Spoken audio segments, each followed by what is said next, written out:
Hello నమస్తే నేను అశోక్. ఏపీలో అరెస్టుల పర్వం మళ్ళీ కొనసాగుతుంది. అరెస్టులకు సంబంధించి గతంలో కొంతకాలం పాటు కూటమి సర్కార్ అధికారంలోకి వచ్చిన తర్వాత వైసీపీ నేతలకు సంబంధించి, వైసీపీ కీలక వ్యక్తులకు సంబంధించి అరెస్టుల్ని మనం చూస్తూ వచ్చాం. అయితే కొంత గ్యాప్ ఇచ్చింది ఏపీ ప్రభుత్వం, కూటమి సర్కార్. కొంత గ్యాప్ తర్వాత మళ్ళీ గతంలో వైసీపీ నేతలకు సంబంధించినటువంటి ఎవరైతే అక్రమాలు చేశారో, ఆరోపణలు చేశారని చెప్పేసి అభియోగాలు మోపడినటువంటి వ్యక్తులు ఎవరైతే ఉన్నారో వాళ్ళకి సంబంధించి తాజాగా మళ్ళీ అరెస్టుల్ని స్టార్ట్ చేస్తూ వచ్చింది. అయితే ఈ అరెస్టుల పర్వాన్ని వల్లభనేని వంశీతో స్టార్ట్ చేస్తూ వచ్చింది కూటమి సర్కార్. వల్లభనేని వంశీకి సంబంధించి ఏదైతే గన్నవరం టీడీపీ ఆఫీసు దాడి ఘటన కేసులో ఆయన అరెస్ట్ చేస్తూ వచ్చారని చెప్పేసి కూడా చెప్తూ వస్తున్నారు. అయితే వాస్తవానికి ఈ కేసుకు సంబంధించి ఇటీవల ఒక కీలక పరిణామం చోటు చేసుకుంది. సత్యవర్ధన్ అనేటువంటి ఒక వ్యక్తి ఎవరైతే గతంలో ఈ టీడీపీకి ఆఫీసుకు సంబంధించి దాడి ఘటన జరిగిందని చెప్పేసి కంప్లైంట్ ఇచ్చారో ఆ కంప్లైంట్ ఆయన వెనక్కి తీసుకుంటూ వచ్చారు. ఆ కంప్లైంట్ని వెనక్కి తీసుకొచ్చి వచ్చినటువంటి తరుణంలో ఎందుకు సడన్గా మళ్ళీ ఆయన అరెస్ట్ చేస్తున్నారు అనేటువంటి ఒక ఆరోపణలు కూడా గట్టిగా వినిపిస్తూ వస్తున్నాయి. అయితే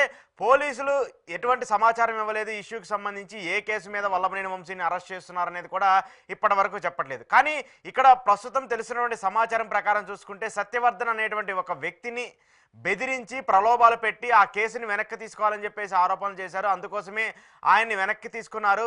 తద్వారా దానికి సంబంధించిన ఆడియో టేపులు కావచ్చు, లేదంటే ఫోన్ కాల్ రికార్డ్స్ కావచ్చు, మా దగ్గర పూర్తి స్థాయి ఆధారాలు ఉన్నాయి.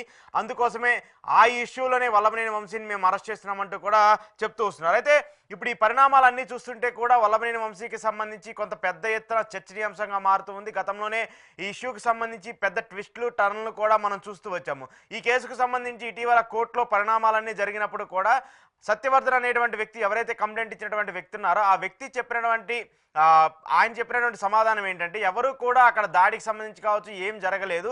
అప్పుడున్నటువంటి టీడీపీకి సంబంధించిన వ్యక్తులు నన్ను ప్రలోభ పెట్టి నా మీద ఫోర్స్ చేసి ఆ కంప్లైంట్ చేయించారు, నా చేత దొంగ సంతకాలు పెట్టించి ఆ కంప్లైంట్ ఇప్పించారంటూ కూడా ఆయన కోర్టులో ఒప్పుకున్నారు. కానీ ఇప్పుడు తీరా దానికి సంబంధించి పూర్తిగా చూసుకుంటే మాత్రం ఇక్కడ రివర్స్లో విచారణ కావచ్చు, రివర్స్లో ఇంట్రాగేషన్ జరుగుతున్నట్టు మనకు కనిపిస్తుంది. ఇక్కడ జరుగుతున్నటువంటి సమాచారం చూస్తుంటే మాత్రము సత్యవర్ధన్ని వల్లభనేని వంశీ బెదిరించి ఆ కేసుని వెనక్కి తీసుకోమని చెప్పేసి ప్రలోభ పెట్టారు, ఆయన్ని కిడ్నాప్ చేస్తామని చెప్పేసి చేశారని చెప్పేసినటువంటి ఆరోపణలు కూడా పెద్ద ఎత్తున వస్తున్నాయి. దానికి సంబంధించి ఇప్పుడు అరెస్ట్ చేస్తున్నామంటూ కూడా పోలీసులు చెప్తున్నారు. అయితే పోలీసులు మాత్రము వల్లభనేని వంశీకి సంబంధించి చాలా కీలక సెక్షన్లని ఆయన మీద పెడుతూ వచ్చారు. దాంతోపాటు ఎస్సీ ఎస్టీకి సంబంధించిన ఎస్సీ ఎస్టీ అట్రాసిటీ కేసును కూడా ఆయన మీద నమోదు చేస్తూ వచ్చారు. దాంతోపాటు దాదాపు 4 సెక్షన్ల కింద ఆయన మీద కేసులు కూడా నమోదు చేస్తూ వచ్చారు. BSN section 140 subsection 1, 308, 351 subsection 3, red with 3 కింద కేసులపైన వల్లభనేని వంశీని కూడా అరెస్ట్ చేస్తూ వచ్చారు. అయితే టీడీపీ కార్యాలయానికి సంబంధించిన దాడి జరిగినటువంటి ఘటన ఏదైతే ఉందో ఈ ఘటనలో వల్లభనేని వంశీ A71గా ఉన్నారు. ఆయనకి సంబంధించి కూడా గతంలోనే ఆయన అరెస్ట్ చేయాలంటూ ఆయన మీద ఆరోపణలు చాలా పెద్ద ఎత్తున వచ్చాయి. వీటికి సంబంధించి ఆయన రేపు అరెస్ట్ చేస్తారు, మాపు అరెస్ట్ చేస్తారంటూ కూడా పెద్ద ఎత్తున చర్చలు జరుగుతూ వచ్చాయి. కానీ ఇప్పుడు మాత్రము చూసుకుంటే మాత్రము ఈ అంశాలన్నీ చర్చనీయాంశంగా వస్తున్నాయి. వల్లభనేని వంశీని కక్షపూరితంగా కావాలని రాజకీయ ధోరణిలోనే అరెస్ట్ చేస్తున్నారంటూ కూడా వైసీపీ శ్రేణులు పెద్ద ఎత్తున ఆరోపణలు చేస్తూ వస్తున్నారు. వైసీపీ శ్రేణులు పెద్ద ఎత్తున విమర్శలు చేస్తూ వస్తున్నారు. వల్లభనేని వంశీకి పార్టీ కావచ్చు, వైసీపీ కావచ్చు అండగా ఉంటుందంటూ కూడా చెప్తూ వస్తున్నారు. కానీ ఇక్కడ ఒక కీలక పరిణామం మనం చూడాల్సింది ఏంటంటే వల్లభనేని వంశీని అక్రమంగా అరెస్ట్ చేశారంటూ కూడా ఆయన భార్య చెప్తూ వస్తున్నారు. ప్రస్తుతం వల్లభనేని వంశీ హైదరాబాద్కి సంబంధించి మై హోమ్ భోజాలో ఉంటున్నారు.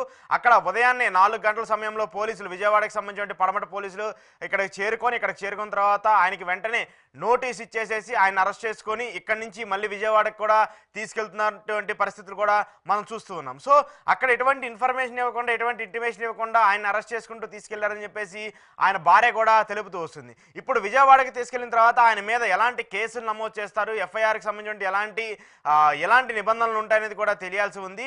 వల్లభనేనికి సంబంధించి పూర్తి స్థాయిలో ఆయన కేసు ఏంటి అనేది కూడా తెలియాల్సి ఉంది. కానీ ఇప్పటి వరకు ప్రస్తుతం అందుతున్నటువంటి సమాచారం ప్రకారం సత్యవర్ధన్ అనేటువంటి వ్యక్తిని కిడ్నాప్ చేసి అతన్ని బెదిరించి, అతన్ని భయపెట్టి, అతన్ని ప్రలోభ పెట్టి ఆ కేసుని వెనక్కి తీసుకునే విధంగా ప్రయత్నించారు కాబట్టే ఆయన అరెస్ట్ చేస్తున్నామనేటువంటి సమాచారాన్ని కూడా తెలుస్తుంది పోలీసులకు సంబంధించి.